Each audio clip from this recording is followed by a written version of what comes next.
ನೋಡಿ, ಕಸ್ಟಮರ್ ಇರ್ಲಿ ಇಲ್ದೇ ಇರ್ಲಿ, ನಿಮ್ ಕೆಲಸ ನೀವ್ ಮಾಡ್ತಾ ಇರ್ಬೇಕು. Okay okay ma'am.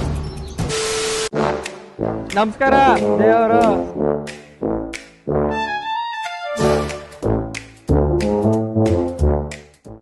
ಬನ್ನಿ ಸರ್ ಕೂತ್ಕೊಳ್ಳಿ. ಹಣ ಬಂದ.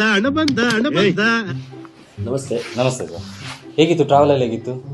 ಸೂಪರ್. ಏನು ಅರ್ಥವೇ ಆಗ್ತಿಲ್ವೇ ಈ ಕೇಸು? ಕೂತ್ಕೊಳ್ಳಿ ಸರ್, ಕೂತ್ಕೊಳ್ಳಿ. ಸರ್ ಒಂದು ಚೆಕ್ ಇನ್ ಇದೆ, ಒಂದು ಚೆಕ್ ಇನ್ ಫಾರ್ಮ್ ಫಿಲ್ ಮಾಡಿಬಿಡಿ. Name, date of birth, ID ಮತ್ತು ಸಿಗ್ನೇಚರು ಸರಿ ಫಿಲ್ ಮಾಡಿಬಿಡಿ. ಏನು ಹೇಳಲ್ಲ, ಯಾಕೆ ಹೇಳ್ಬೇಕು? ಇಲ್ಲಿ ಅಡ್ರೆಸ್ ಹಾಕ್ಬಿಡಿ ಇಲ್ಲ. ಮತ್ತು ನಿಮ್ದೊಂದು ಸಿಗ್ನೇಚರ್ ಇಲ್ಲಿ. ಅದು ಬೇಡ ಸರ್, ಅದು ಬೇಡ, ಅದು ನಾವು ಮಾಡ್ತೀವಿ. ಓಕೆ ಆಯ್ತಾ? Okay, thank you sir. Thank you ಚಿನ್ನ. ನಾನು 2 minutes ಟೈಮ್ ತಗೊಳ್ತೀನಿ. ನಿಮ್ಮದು ನಮ್ಮ ಪ್ರಾಪರ್ಟಿ ಬಗ್ಗೆ ಒಂದು ಬ್ರೀಫಿಂಗ್ ಹೇಳ್ಬಿಡ್ತೀನಿ. ಹೂ ಸ್ಟಾಪ್ಡ್ ಯು? ನಿಮ್ಮನ್ನ ತಡೆದಿರುವವರು ಯಾರು? ಬನ್ನಿ, ಇವಾಗ ನಾವು ರೆಸ್ಟೋರೆಂಟ್ ಹೋಗುವ. ನಿಮ್ಮದು ಲಗೇಜ್ ತುಂಬ ಇದೆಯಾ? ಹೌದಾ? ನಮ್ಮ ಗಾಡಿ ಬರುತ್ತೆ ನಿಮಗೆ, ನಾ ಕಳಿಸ್ತೀನಿ, ತೊಂದರೆ ಇಲ್ಲ. ಬನ್ನಿ. In what are you people playing? ಆಟ ಆಡ್ತಾ ಇದ್ದೀರಾ ಎಲ್ಲ ಸೇರ್ಕೊಂಡಲ್ಲಿ? ಏನದು?